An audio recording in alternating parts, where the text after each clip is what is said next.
لیکن جو چیز سنت ہے اس کو تو آپ نے کیا ہی نہیں۔ مردے کو قبرستان میں جب دفن کرنے کے لیے جاتے ہیں اور جب اس کو لٹاتے ہیں تو آپ کیسے لٹاتے ہو؟ چت لٹاتے ہیں نا، سر ادھر رہتا ہے، مان لیجئے سر ادھر ہے، پیر ادھر ہے، تو ایسی تو لٹاتے ہو نا۔ مجھے دکھائیے آپ کہاں ہے؟ آپ کے علاقے کے کسی مولوی نے آپ کو بتایا ہے؟ جبکہ سنت یہ ہے کہ میت کو جب آپ قبر کے اندر لٹائیں گے تو اس کو داہنی کروٹ سے لٹائیں گے۔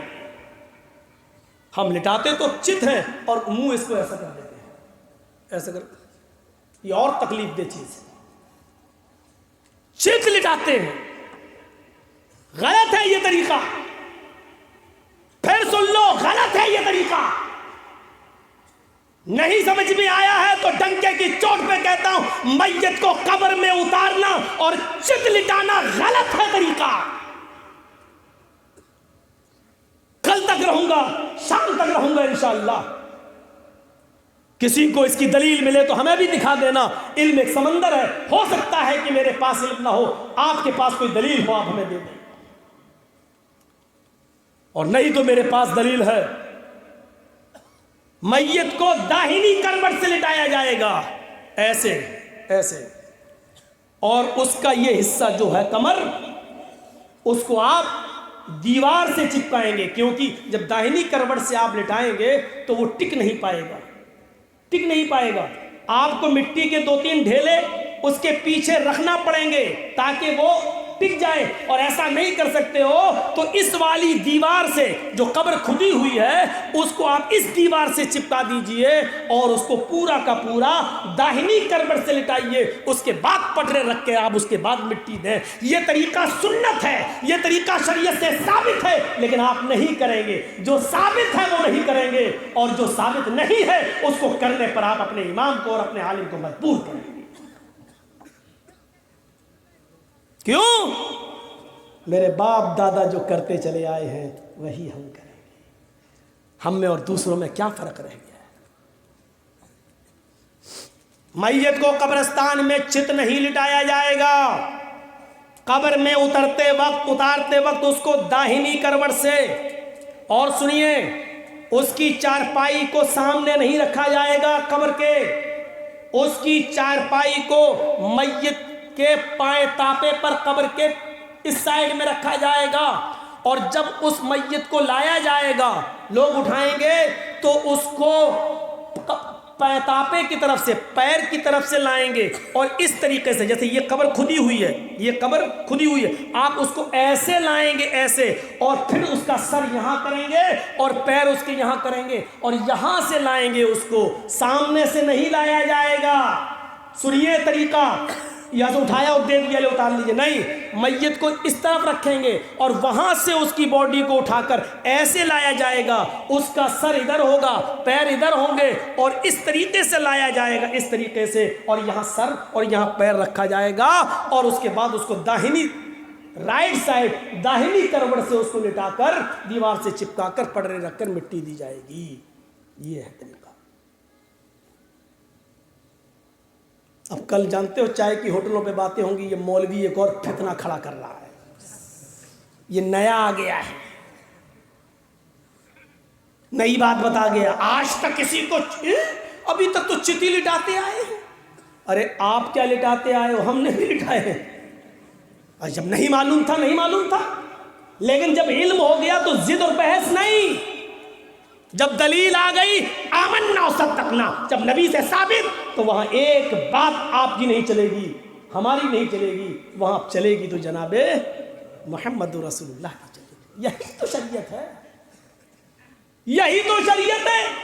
آدمی اپنی غلطی کو تسلیم کر لے اور شریعت پر جم جائے، یہی تو شریعت ہے۔ آپ کو معلوم ہے حضرت امیر معاویہ خانہ کعبہ کا جب طواف کرتے تھے تو خانہ کعبہ کا طواف کرتے ہوئے چاروں کونوں کو چھوتے تھے، چاروں کعبے کے 4 کونے ہیں نا، چاروں کونوں کو چھوتے تھے، جبکہ حکم کیا ہے؟ حکم کیا ہے؟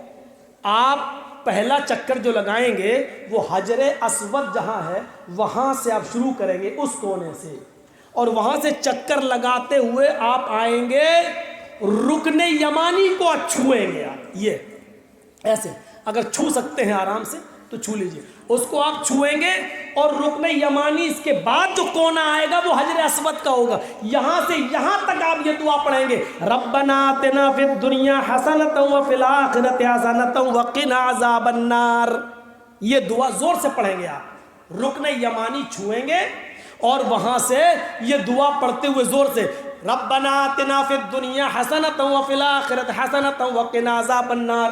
جب کعبہ کا طواف کریں گے، تب کی بات کر رہا ہوں میں، چاہے عمرہ کریں یا حج کریں، جب آپ طواف کریں گے کعبہ کا تو پہلا چکر آپ حجر اسود سے شروع کریں گے، اور کرتے کرتے پہلا کونا نکلے گا، دوسرا کونا نکلے گا، تیسرا کونا جو آئے گا وہی رکن یمانی ہے، اس کو چھوئیں گے، اور چوتھا کونا پھر حجر اسود ہے، تو رکن یمانی سے لے کر حجر اسود تک آپ یہ دعا پڑھتے ہوئے آئیں گے، ربنا آتنا فی الدنیا حسنۃ وفی الآخرۃ حسنۃ وقنا عذاب النار۔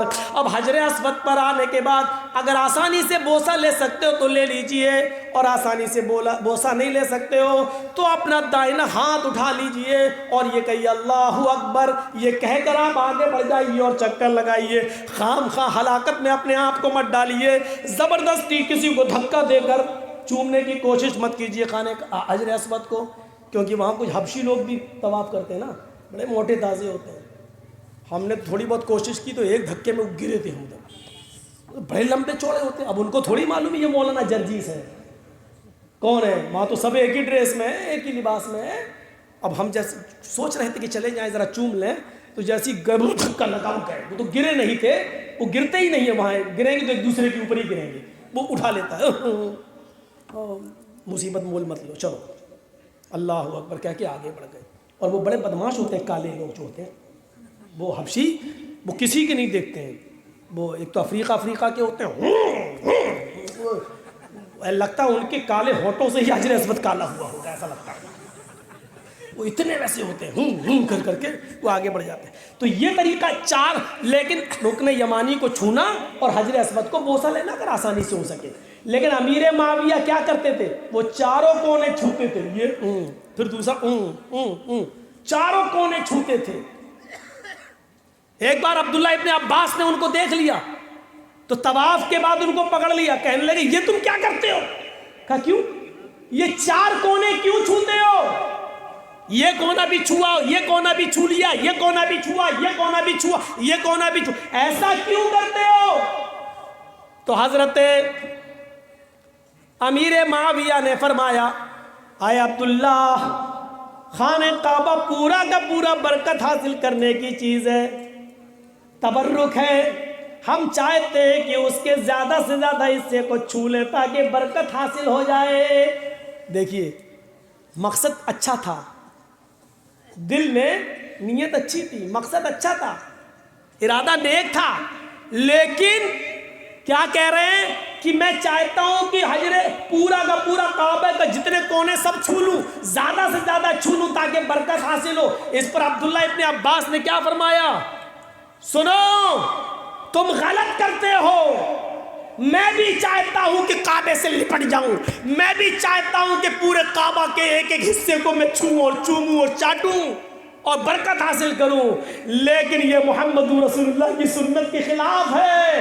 اے معاویہ ایسا نہیں، اللہ کے نبی نے رکن یمانی کو چھوا ہے اور حجر اسود کو بوسہ لیا ہے، بس ہمیں رکن یمانی کو چھونا ہے اور حجر اسود کو بوسہ لینا ہے، چاروں کونوں کو نہیں چھونا ہے۔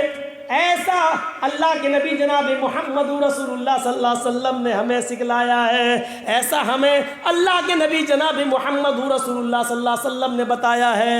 امیر معاویہ کہتے ہیں تم ٹھیک کہہ رہے ہو، اتنے بڑے صحابی لیکن غلطی واپس لے لی، کیا کہتے ہیں، تم ٹھیک کہہ رہے ہو، اب میں ایسا ہی کروں گا، رکن یمانی کو چھوؤں گا اور حجر اسود کو بوسہ لوں گا، کیونکہ یہی محمد رسول اللہ کا طریقہ ہے۔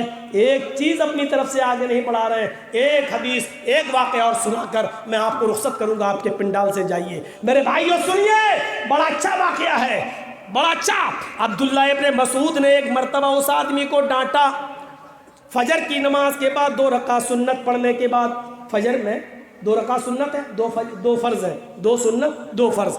تو عبداللہ ابن مسعود نے ایک آدمی کو ڈانٹا. کیوں ڈانٹا؟ کہ وہ 2 رکعت سنت پڑھنے کے بعد ابھی دیکھا نماز میں ٹائم ہے, فرض نماز میں دیر ہے, ابھی بعد میں جماعت کھڑی ہوگی, تو 2 رکعت سنت پڑھنے کے بعد وہ اور 2 رکعت پڑھنے لگا. اللہ اکبر.